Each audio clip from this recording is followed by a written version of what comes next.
Good morning student. Solution की last class में हमने कंसंट्रेशन यूनिट्स के बारे में पढ़ा था। कंसंट्रेशन यूनिट्स में मैंने आपको 3 तरह की यूनिट्स बता दी थी कि मोलैलिटी क्या होती है, मोल फ्रैक्शन क्या होता है और वेट परसेंटेज क्या होता है। यानी ये तीनों तरह की जो यूनिट्स है वो किस टाइप की यूनिट है, वेट यूनिट्स हैं। ठीक है, तो वेट यूनिट्स के क्या होती है। वेट यूनिट्स में मैंने आपको बताया था कि वेट यूनिट्स वो कंसंट्रेशन यूनिट्स होती हैं जिनमें विलेय की मात्रा भी भार मात्रक के रूप में और विलायक या फिर कहूँ विलयन की मात्रा भी भार मात्रक के रूप में ली जाती है। उन्हें हम वेट कंसंट्रेशन यूनिट्स कहते हैं। तो वेट कंसंट्रेशन यूनिट्स में मैंने 3 तो आपको बता दी थी। एक अब नेक्स्ट है पीपीएम।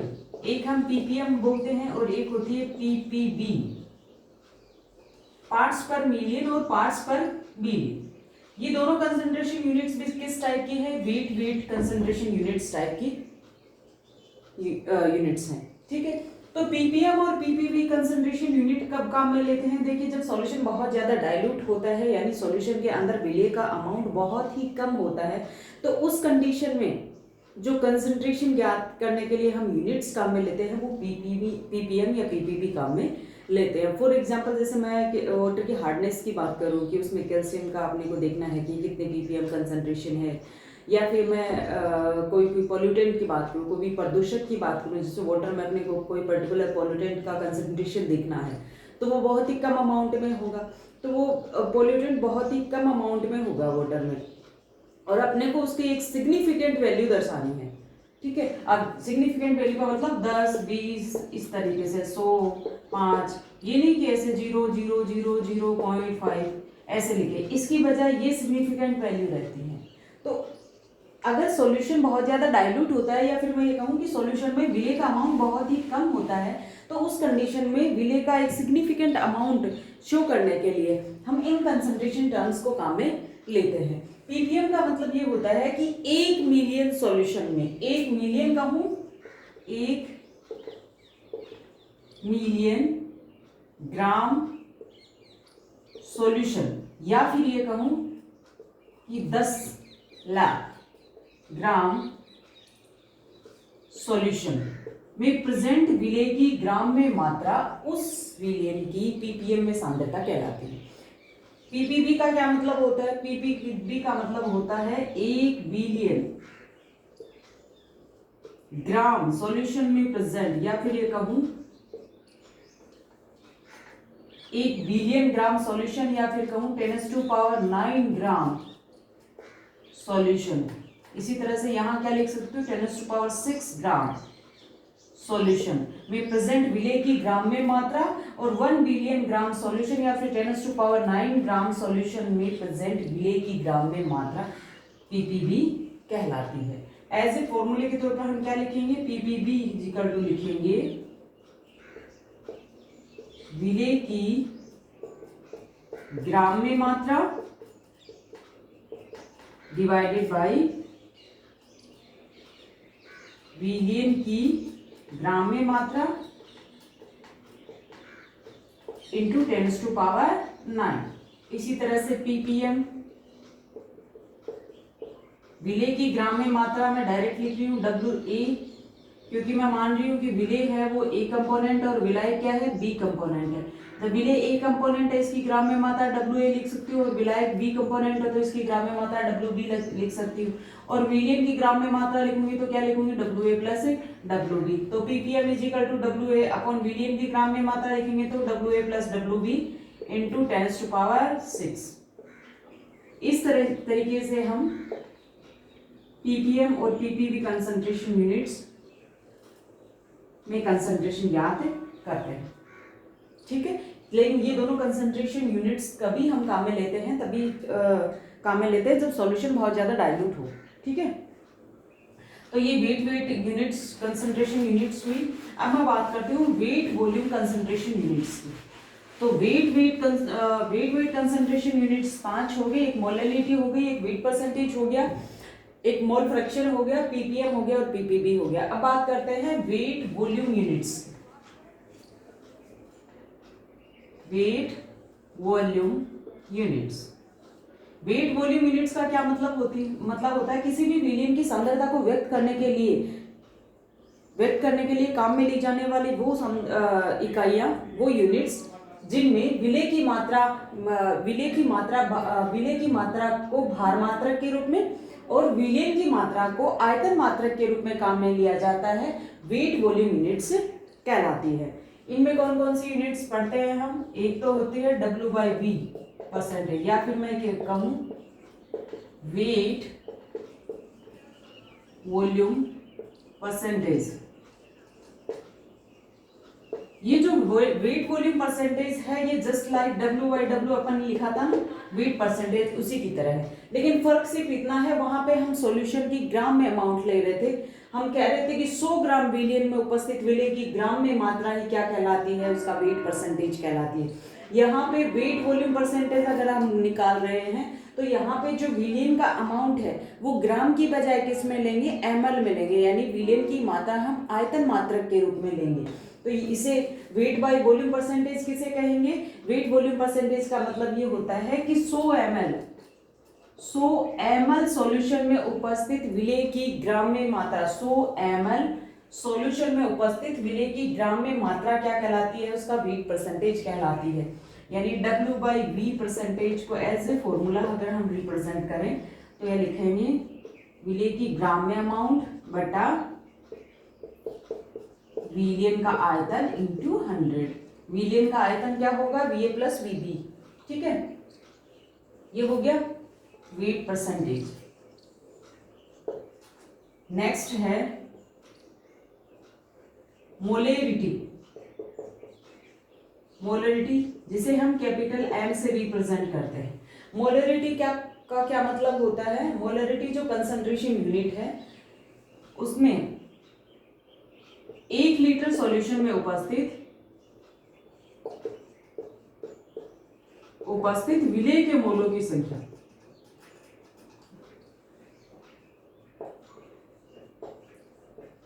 संख्या, उस विलियन की मोलैरिटी कहलाती है। यानी एज ए फॉर्मूले की तो इसे रिप्रेजेंट करें तो क्या लिखेंगे? अब विलेय की बात होगी, देखिए मोल को हम स्मॉल n से दर्शाते हैं, वेट को W से दिखाते हैं, मोलिकुलर वेट को M से दिखाते हैं, वॉल्यूम को V से दिखाते हैं, और जिसकी बात हो रही है उसके अकॉर्डिंग इनके, जैसे विलेय की बात कर रही हूँ तो मैं यहाँ विलेय को A मान के चल रही हूँ तो A इस तरह से दर्शा देंगे। अगर विलायक की बात करूँ तो विलायक के लिए B मान के चल रही हूँ तो NB, WB, VB, MB इस तरीके से प्रेजेंट करेंगे। तो यहाँ पे क्या बात हो रही है? मोलरिटी की। मोलरिटी का मतलब क्या हुआ? 1 लीटर सॉल्यूशन में उपस्थित विलेय के मोलों की संख्या। तो पहले तो विलेय के मोल डिवाइडेड बाय विलियन का आयतन। विलियन का आयतन किस में आएगा? विलियन का आयतन है किस में लिखा हुआ है? लीटर में।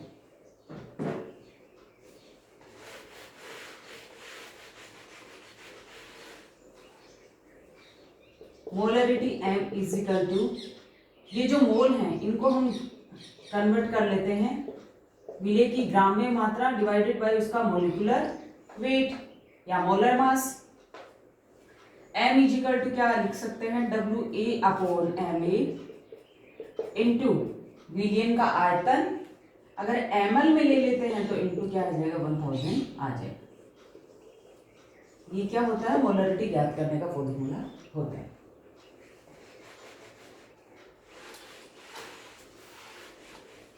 अब मैं बात करती हूँ नॉर्मेलिटी की।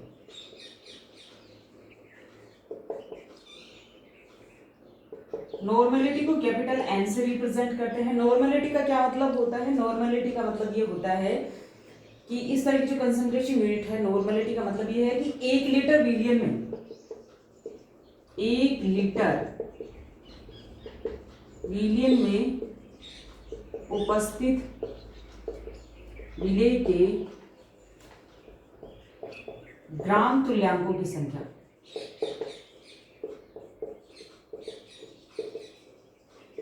जो ग्राम इक्विवेलेंट है उनकी संख्या को ये क्या कहते हैं? 1 लीटर सॉल्यूशन में उपस्थित विलेय के जो ग्राम इक्विवेलेंट है उनकी संख्या को उस विलियन की क्या कह देते हैं? हम नॉर्मेलिटी कह देते हैं। यानी एज ए फॉर्मूला इसको कैसे दिखाऊंगी? N इज इक्वल टू क्या लिया है? विलेय के ग्राम तुल्यांक लिए हैं, विलेय के ग्राम तुल्यांकों की संख्या, ग्राम इक्विवेलेंट की संख्या डिवाइडेड बाई विलियन का आयतन लीटर में। विलियन के जो ग्राम तुल्यांकों की संख्या है उनको हम लिख सकते हैं विलेय की ग्राम में मात्रा बटा विलेय का तुल्यांकी भार, जिसे हम ग्राम इक्विवेलेंट मास भी कहते हैं, GEM कहते हैं। देखिए मोलिकुलर वेट जो होता है, मोलिकुलर वेट, इसी को हम मोलर मास कहते हैं, मोलर मास। मोलिकुलर वेट को मोलर मास कहते हैं और इसी को GMM से भी शो करते हैं, ग्राम मोलिकुलर मास, इस तरीके से कहते हैं, ठीक है। और इसी तरह से जो तुल्यांकी भार होता है उसको इक्विवेलेंट वेट भी कहते हैं, इक्विवेलेंट वेट भी कहते हैं, या फिर मैं कहूँ GEM भी कहते हैं, ग्राम इक्विवेलेंट मास भी कहते हैं। तो क्या लिखूंगी मैं, WA divided by GEM, gram equivalent weight या फिर equivalent weight, gram equivalent mass या इक्विवेलेंट वेट इनटू विलियन का आयतन, लीटर की बजाय ml में लिखूंगी, तो ऊपर क्या आ जाएगा, इनटू 1000। तो नॉर्मलिटी का फॉर्मूला क्या आ गया अपने पास, WA into 1000 divided by GEM into VML। ये क्या आ गई अपने पास, नॉर्मलिटी आ गई। अब मैं बात करती हूँ फॉर्मेलिटी की।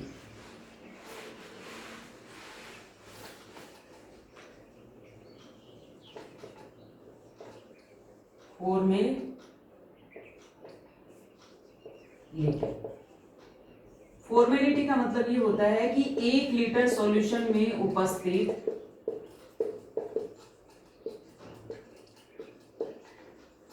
विलेय के ग्राम सूत्रभारों की संख्या, सूत्रभारों की संख्या को क्या कहते हैं, उस विलेय की फॉर्मेलिटी कहते हैं। यानी F इजिकल टू मैं क्या लिख सकती हूँ, विलेय के ग्राम सूत्रभारों की संख्या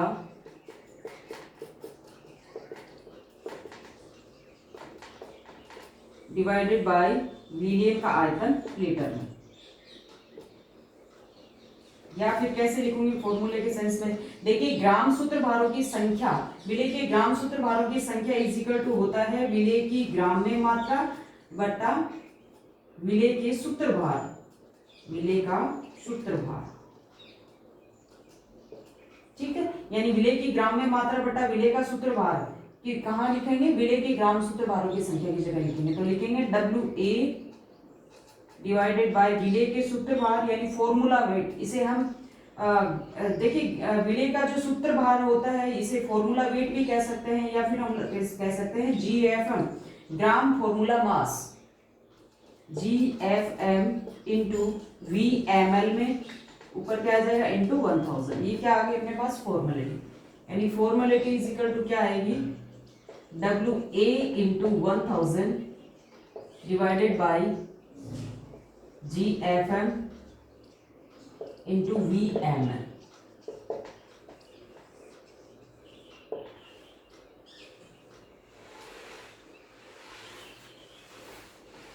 अब इनमें देखिए फॉर्मेलिटी ये है, मोलरिटी ये है, नॉर्मलिटी ये है।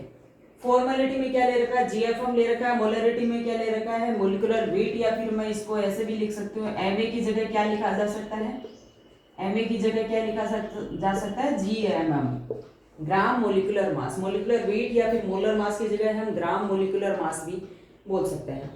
यहाँ पे GEM का क्या मतलब होता है, ग्राम इक्विवेलेंट मास, ठीक है। तो अब देखिए कि ये जो GMM है, GEM इज इक्वल टू होता है GMM divided by X factor, यानी equivalent weight is equal to molecular weight divided by X factor, या फिर मैं कहूं तुल्यांकी भार इज इक्वल टू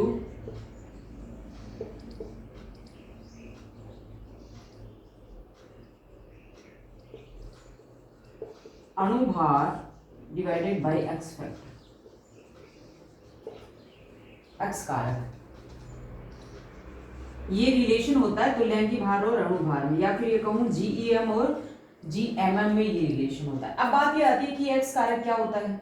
एक्स कारक का मतलब ये होता है कि जो कोई भी आपको मटेरियल दिया गया है, जो कोई भी विलेय की बात हम कर रहे हैं, जिस किसी भी विलेय की बात कर रहे हैं, अगर वो विलेय पदार्थ एसिड है तो उस विलेय पदार्थ, उस एसिड के द्वारा दिए गए प्रोटॉन्स की संख्या, या कोई बेस है तो उस बेस के द्वारा दिए गए OH माइनस आयंस की संख्या। इसके अलावा अदर कोई कंपाउंड है, जैसे कोई साल्ट है, जैसे NaCl की बात करूं, AlCl3 की बात करूं, इस तरीके से, ठीक है। तो ये इनके इस तरह के जो कंपाउंड्स हैं, इनमें या कैटायनिक पार्ट या एनायनिक पार्ट पे जितना चार्ज होगा उनकी संख्या। अब जैसे यहाँ कैटायनिक पार्ट को लो चाहे एनायनिक पार्ट को लो, दोनों पे ही चार्ज क्या है, इस पे +1 है, इस पे -1 है, यानी चार्ज का वैल्यू कितना आएगा 1। AlCl3 की बात करूँ तो इसमें एल्यूमिनियम पे +3 है, और टोटल एनायनिक पार्ट पे चार्ज कितना आएगा 3 ही आएगा, क्योंकि 1 Cl पे -1 है, 3 Cl पे चार्ज कितना हो गया -3 हो गया टोटल। तो किसी भी कैटायनिक या एनायनिक पार्ट में से एक को लेंगे, उसका टोटल चार्ज काउंट करेंगे, वो क्या आएगा, एक्स फैक्टर आएगा, ठीक है। या फिर कोई भी आयन है उस पे जो भी चार्ज है, जैसे कि विलेय की बात हो रही है, जैसे सल्फेट आयन की बात करूं तो इस पे कितना चार्ज है 2, तो एक्स फैक्टर का वैल्यू कितना आएगा 2। अब मैं बात करती हूँ कि ये जो कंसंट्रेशन टर्म है, मोलरिटी, नॉर्मलिटी, ये एक दूसरे से किस तरह से डिफरेंट है। तो ये तो बताई दिया आपको कि जीएमएम और जीएफएम में ये रिलेशन होता है, यानी तुल्यांकी भार और अणुभार में ये रिलेशन होता है। फॉर एग्जाम्पल जैसे मैं HCl की बात करूँ कि HCl है, HCl की कंसंट्रेशन मान लीजिए 1m ले ली मैंने, 1m कंसंट्रेशन का सॉल्यूशन है HCl का, तो इसकी नॉर्मलिटी कितनी होगी। तो देखिए HCl के अंदर प्रोटॉन्स की संख्या कितनी है 1। GMM इजिकल टू क्या होता है, GEM इजिकल टू होता है GMM upon x factor. X factor क्या कहता है, प्रोटॉन्स की संख्या जो वो रिलीज कर सकता है। तो प्रोटॉन की संख्या 1 है तो एक्स फैक्टर का वैल्यू क्या आएगा 1। तो GMM और GEM इक्वल हो गए। जब GEM और GMM इक्वल हो गए तो नॉर्मलिटी और मोलरिटी के अंदर जो भी वैल्यू आएगी वो भी क्या आएगी, सेम आएगी। तो इसका भी वैल्यू कितना आएगा, 1 आएगा, ठीक है। अब मैं जैसे अदर की बात करती हूँ, H2SO4, H2SO4, ठीक है। H2SO4 में मोलरिटी है इसकी 1m है, अपन निकाली कोई सॉल्यूशन है H2SO4 का, उसकी मोलरिटी 1m है। अब अपने को पूछा जा रहा है कि H2SO4 इसी सॉल्यूशन की नॉर्मलिटी में कितनी होगी, इसकी नॉर्मलिटी कितनी होगी इसी सॉल्यूशन में। तो देखिए H2SO4 में 2 प्रोटॉन है, 2 H+ दे सकता है, तो मोलरिटी में 1m है, तो नॉर्मलिटी निकालने के लिए अपने को क्या चेंज करना है, ये जो GMM है इसी की जगह क्या आएगा, GEM आएगा। तो GMM divided bye x factor है, गिवन प्रोटॉन कितने हैं 2, तो 2 से डिवाइड करेंगे GMM को, तो जो भी इसका जैसे H2SO4 का कितना होता है 98 होता है क्या, काउंट कर लेते हैं 64, 32 और 2, तो 8, हाँ 98 होता है। ये जो 98 है, जो इसका मॉलिक्यूलर वेट है वो क्या हो जाएगा, आधा हो जाएगा। जो GEM आएगा वो क्या आएगा 98 डिवाइडेड बाय 2 आएगा, ठीक है, इतना आएगा।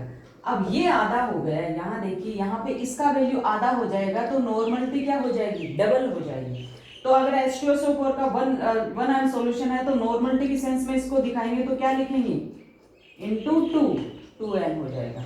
अगर यही सॉल्यूशन 2m होता तो नॉर्मलिटी का वैल्यू कितना आ जाता, 2m होता तो इसका वैल्यू आ जाता 4m, यानी जितनी भी मोलरिटी है उसकी कंपेयर में नॉर्मलिटी क्या आती है, डबल आ जाती है, अगर एक्स फैक्टर का वैल्यू क्या है 2 है। यानी मोलरिटी को हम नॉर्मलिटी और मोलरिटी में क्या रिलेशन लिख सकते हैं, नॉर्मलिटी इजिकल टू होगा x factor into molarity. Molarity जितनी है उसको एक्स फैक्टर से इनटू कर दो, वो क्या आ जाएगी, नॉर्मलिटी आ जाएगी। यहाँ पे देखिए मोलरिटी अपने पास 2m थी, एक्स फैक्टर कितना आ रहा था इसके लिए 2 आ रहा था, 2 × 2 कितनी होगी 4m होगी, इस तरीके से, ठीक है। इस तरह से नॉर्मलिटी और मोलरिटी में डिफरेंस होता है। मोलरिटी में ग्राम मोलर मास, मोलिकुलर मास लेते हैं और इसमें ग्राम इक्विवेलेंट मास लेते हैं। GFM का क्या मतलब होता है, देखिए जैसे कोई कंपाउंड है बेरियम हाइड्रोक्साइड 2s2, इसका जो वेट हम लेंगे उसे हम कहेंगे सूत्रभार। जो भी फॉर्मूला वेट होता है वो क्या होता है, जीएफएम होता है। ठीक है, तो ये जो यूनिट्स हैं यानी कि weight, volume units, molarity, normality, formality, ये चारों यूनिट्स ऐसी हैं जो वेट वॉल्यूम यूनिट्स टाइप की यूनिट्स हैं, यानी कि ये टेम्परेचर पर डिपेंड करती हैं। जबकि जो भी वेट यूनिट्स थी वो टेम्परेचर पर डिपेंड नहीं करती। उसमें हमने 4-5 यूनिट्स पढ़ी थी। वेट परसेंटेज पढ़ा था, मोलैलिटी पढ़ी थी, मोल फ्रैक्शन, पीपीएम और पीपीवी। ठीक है, तो ये आपकी कंसंट्रेशन यूनिट्स हैं। Thank you.